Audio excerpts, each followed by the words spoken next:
Antes de mais nada, liberdade e justiça para o presidente Lula. Mas, senhor presidente, nós iniciamos aqui no Senado a discussão daquela que talvez seja a pauta mais importante do ano. Uma pauta que terá impacto na vida dos brasileiros por muitas gerações. A reforma da Previdência. Essa proposta altera não somente artigos, mas o próprio espírito da nossa Constituição. Ela abrirá um fosso profundo na nossa sociedade, praticamente impossível de ser reparado por políticas futuras. Uma sociedade já profundamente desigual como a nossa será formada nas próximas décadas por uma legião de miseráveis largada à margem de qualquer sistema de proteção social, uma massa de brasileiros desamparada, sem condição de assegurar a própria existência, especialmente aqueles em situação de maior vulnerabilidade, como idosos e doentes.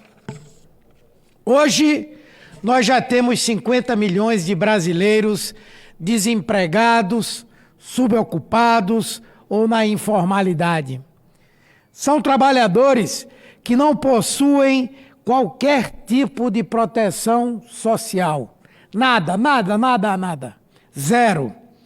Não tem proteção trabalhista, não são abrangidos pela CLT, não tem previdência social, não tem seguro-saúde, nada.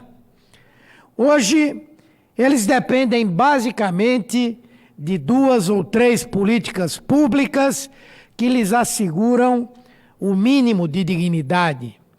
E isso lhes será retirado por essa reforma nefasta. Vejam, por exemplo, o caso desses entregadores.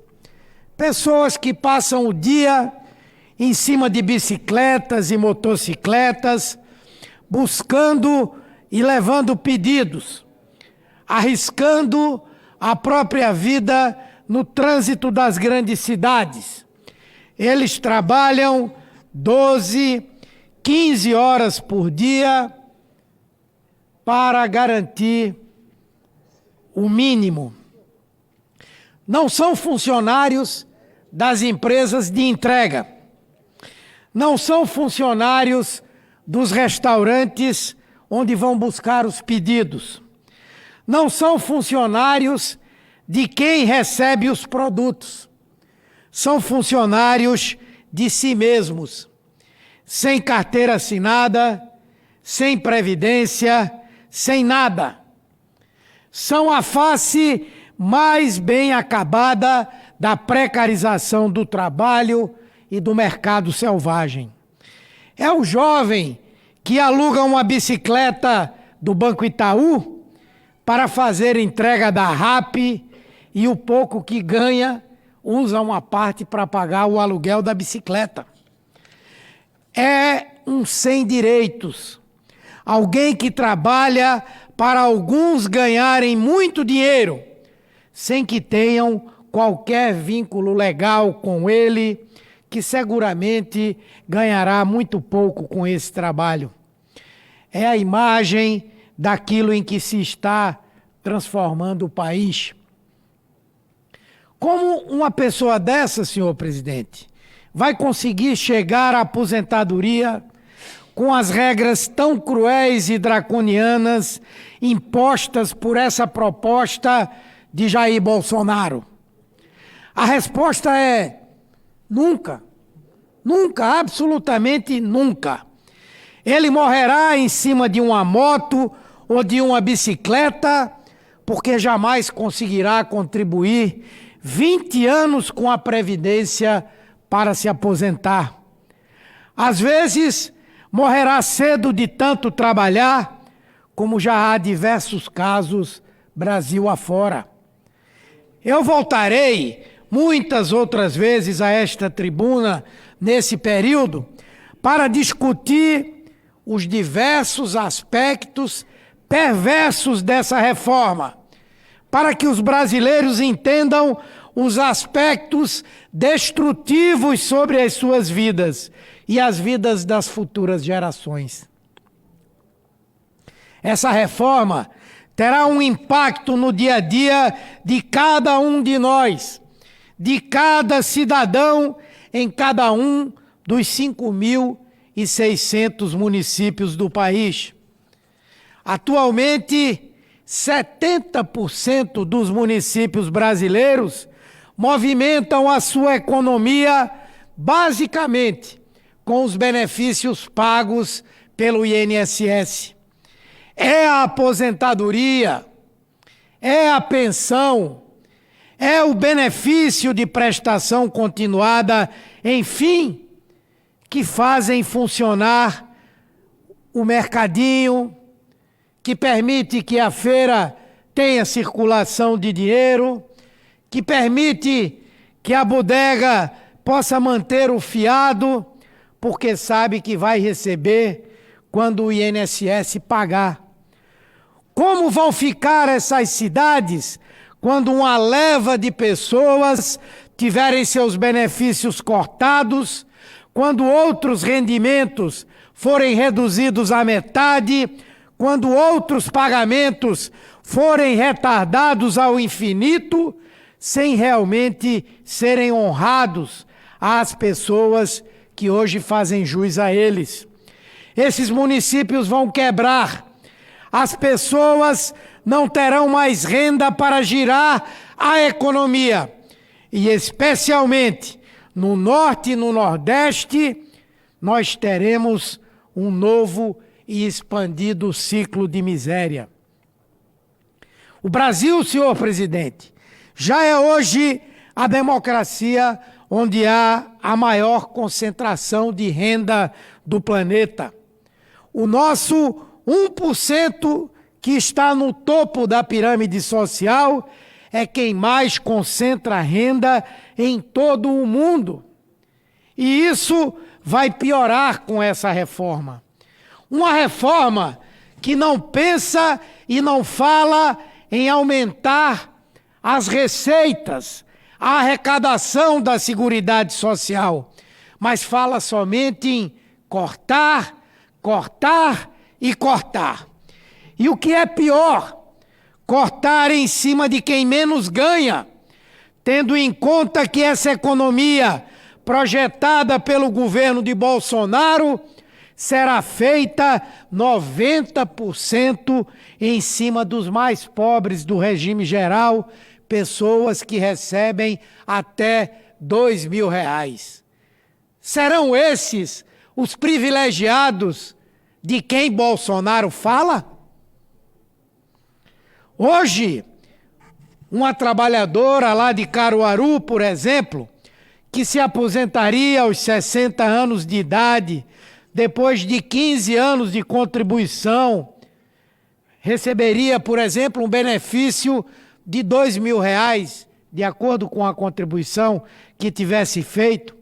Se essa reforma passar, além de ela ter que trabalhar mais 2 anos, chegar aos 62 anos para receber somente a metade desse valor. O que me entristece, o que me deixa muitas vezes quase desesperado, é ver que a propaganda que esse governo maldito está fazendo está convencendo algumas pessoas que chegam para a gente e dizem: não, mas essa reforma é necessária. Quando, na verdade, muitas dessas pessoas são as primeiras a serem degoladas por aquilo que essa legislação vai garantir. Cada pessoa precisa fazer a conta de quanto tempo mais vai trabalhar e de quanto tempo vai perder,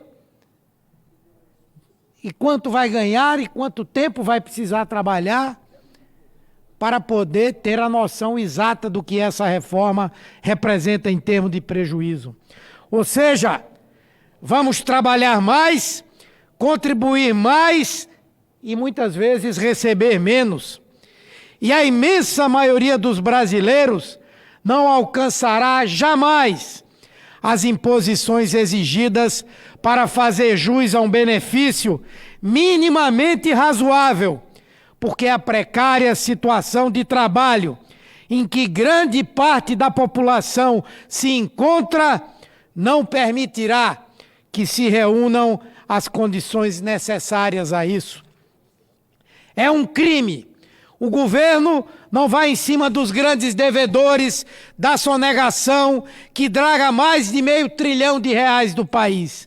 Não libera os dados para que nós analisemos que déficit alegado é esse que precisa ser pago pelas parcelas mais pobres do povo brasileiro.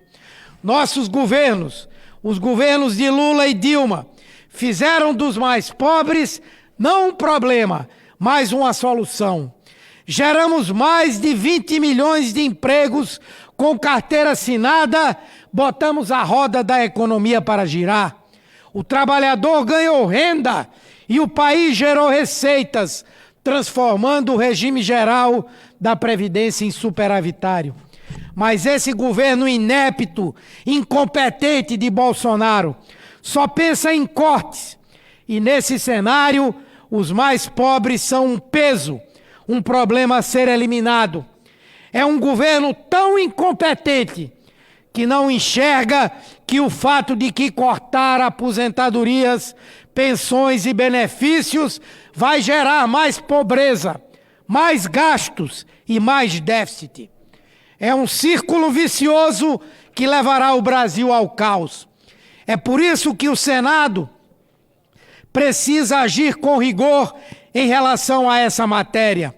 Nós temos a obrigação de suprimir todos os pontos nocivos, de mexer no que for necessário nesse texto para que ele esteja de acordo com um projeto de Brasil mais inclusivo.